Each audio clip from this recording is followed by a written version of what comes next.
What do we see after the first presidential debate? Hello, everyone. You probably already know the details of the first debate rematch, but how did what happened impact the 2024 presidential election? And what dangerous issues for America's future did it reveal? Not many people may have an accurate assessment, so let's dig into it together. On June 27th, U.S. President Joe Biden and former President Donald Trump participated in the first live debate of this election season, hosted by CNN. This debate was held about 3 months earlier than usual, as traditionally, 3 presidential candidate debates are scheduled as follows: one in September and the other 2 in October. Additionally, there is a vice presidential candidate debate in October. Thus, the timing of this debate was highly unusual and much earlier. After the debate concluded, the Democratic Party fell into collective panic, fearing that President Biden's health had serious issues, and voters completely distrusted his ability to continue working for another 4 years. In reality, the content of the debate was not as important as before, since we are already clear about Trump's and Biden's stances on their issues after their respective presidencies. Everyone knows what's true and what's a lie.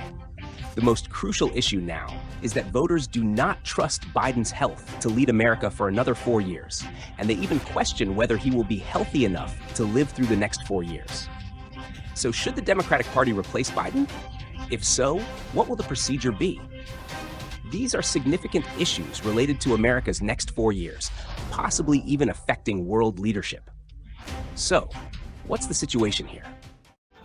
But before we get into the commentary, please like and subscribe to our Amcron channel for the most unique analyses. Biden defeated.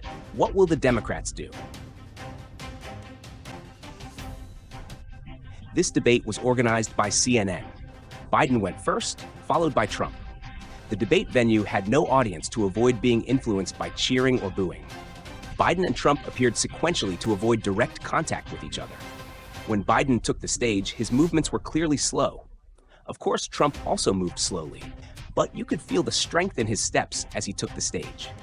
He did not look at Biden's face. Instead, he bowed his head or looked down at his lectern. This created a very tense atmosphere, with evident animosity between the two. During the debate, they repeatedly called each other liars and the worst president in U.S. history. They even used many insulting words like stupid, foolish, and silly. This is a sad state for American politics because at least before Obama, presidential debates were civil discussions. Even during Trump's first campaign against Hillary Clinton, they greeted each other with handshakes. Previously, in presidential debates, the national interest was always put first.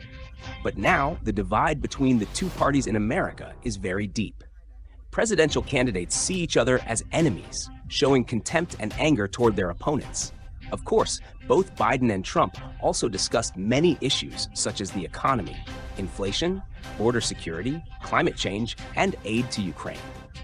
These controversial issues frequently appear in the media, so we won't delve into them, but we'll focus on analyzing the unspoken aspects. What if Biden continues to run for re-election? Whether the Democratic Party replaces Biden or not, the party's credibility has already dwindled. So, the Democrats would rather let Biden lose gracefully than have him resign, which would create instability within the party. In fact, many people watching this debate feel a lot of sympathy for Biden.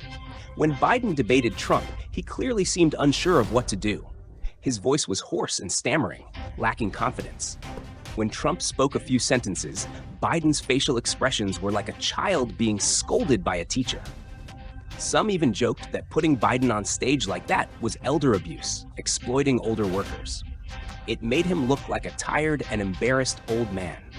The result of the debate was very clear, with 2/3 of people thinking Trump won, and only 1/3 thinking Biden won. Within the Democratic Party, the moment the debate started, the entire party fell into serious panic within minutes. CNN, NBC, and media like the New York Times, along with leftist commentators, mostly used the word disastrous to describe Biden's performance. Some believe this failure could be a conspiracy.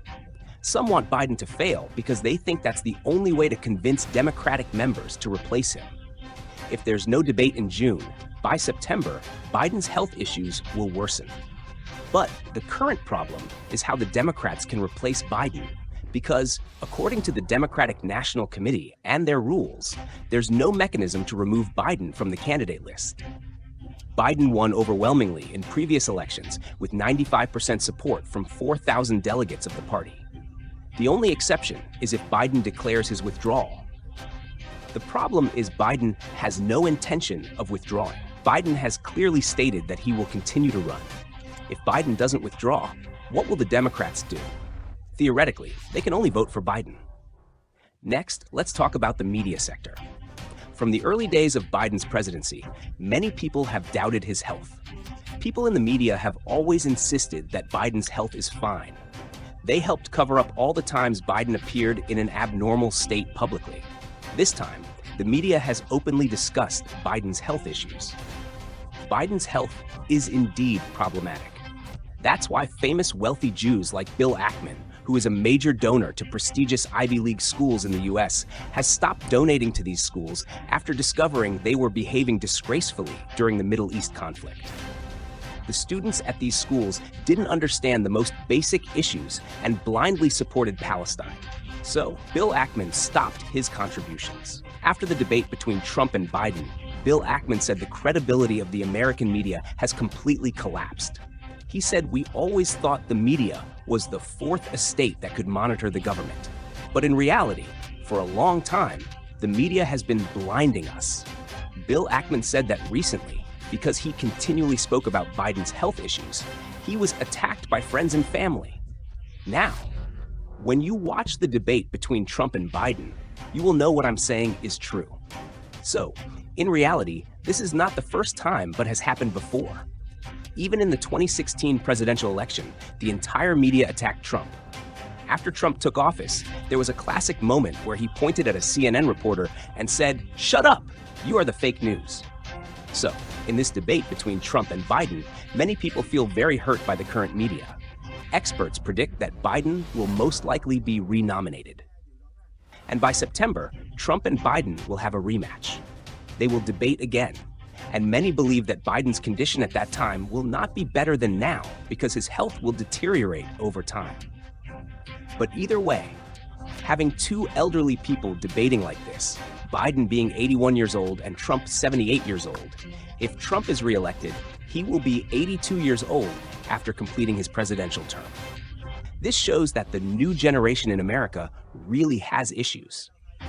Of course, some say that if Biden no longer runs and is suddenly persuaded to resign, who could replace him? In reality, it's also hard to find someone in the Democratic Party because it's currently hard to see moderate Democrats, mainly the far-left faction, and the far left does not gain the support of moderate voters. What do you think, dear viewers? Please leave your comments below. If you find this video useful, please support us by sharing it with your friends to help us spread this content to the community. We sincerely thank you. See you in the next commentary.